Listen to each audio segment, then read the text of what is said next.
So with that, let's move on to the next step, and that's a big one. That is go serve. So some key aspects of this, and as we talk about some of the resources that are available, we're going to give you some tips on how do you pick out service projects and what do you want to think through. So as you look at slide number 23, here's some things to think about. How about a combination of projects that are at the local level in your community, but then at the national level, are there things that you can do that impact the whole country? And in particular, how about international? Can you come alongside a village in Africa? Can you do something about the AIDS epidemic? Are there ways that you can help those who are at the level of poverty in other countries? And there are a lot of great ideas from World Vision in particular that can help with those. So think about that. Other aspects to think through are ongoing service projects. Whatever you choose for Faith in Action, think about things that you can continue to do in the years to come. So it's not just a 4-week event. It really is just an aspect of your church, a way that you serve others on an ongoing basis. And then how about opportunities that are already available with your congregation? There are probably members of your congregation that are serving with ministries in your community already. So tap into that and find out a passion that they already have, something that they're dedicated to, where they even have the contacts already that you can use. Think through those as you pick out your service projects. And then finally, think about the different members of your congregation and pick out service projects that match with every age and every physical ability. So if you have members of your congregation that have a background in construction, that's a great resource to be able to go out and do some maintenance to help people that are low income maintain homes, or work on schools or homeless shelters that need just basic construction and maintenance. Or if you think about those who are young and older, think about maybe assembling AIDS caregiver kits for those who are caring for people who are HIV positive in Africa. That's something that you can do even when you're young. If you're disabled, some of your elderly can assemble kits like that, or assemble lunches for those who are homeless. So think about those aspects, every age, every physical ability, and what about the talents and resources that you have already in your congregation? So think through those. And again, your campaign kit and your planning guide gives you some of those tips and some of those things to think through. Take a look at slide number 24, or even if you have your computer up, take a look at a particular website. There's a great website for the Faith in Action program that gives you a lot of tips and information and actually helps you share with other churches and exchange ideas and inspire and encourage each other. And the website is this. It is www.putyourfaithinaction.org.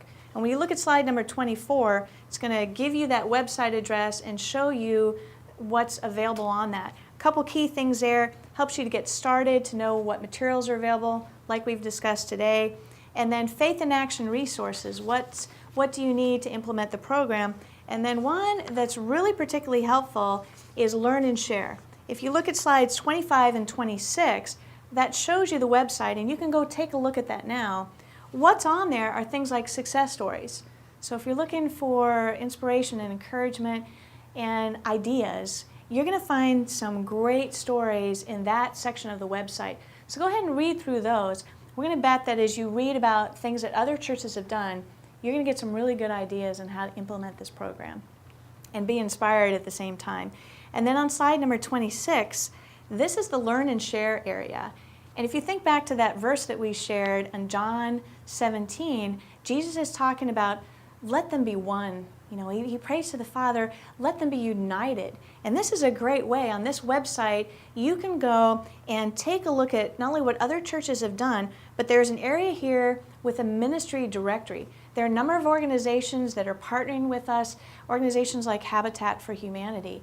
There are links there to their websites, to their resources, to a number of ministries that you can work with that are already established that you can come alongside and partner with to help make these service projects easy and successful. So that's there. There's also a set of ideas. You can share your story. When you've completed Faith in Action, share with other churches and encourage them and let them know what worked, what you would do differently, the types of projects that you implemented, what came out of that.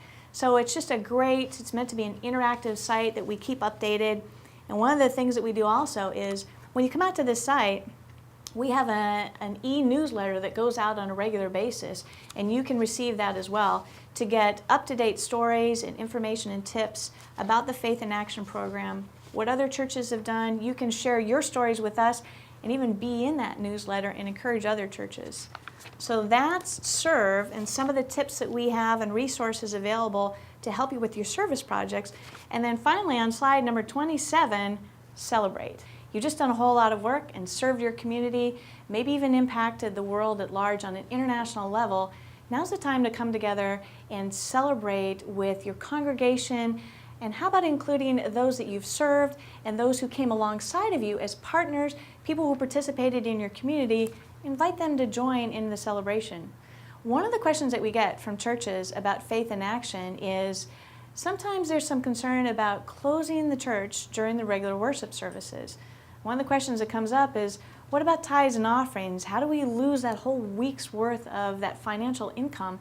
And one way that you can address that, and one thing that we do recommend, is that on that fourth Sunday, when you close the church in the morning to go serve, we recommend that you come back on Sunday evening and hold a celebration service. There's a number of things that you can do there in that service. One, that's a great time to go ahead and take tithes and offerings as you've got your whole congregation back together.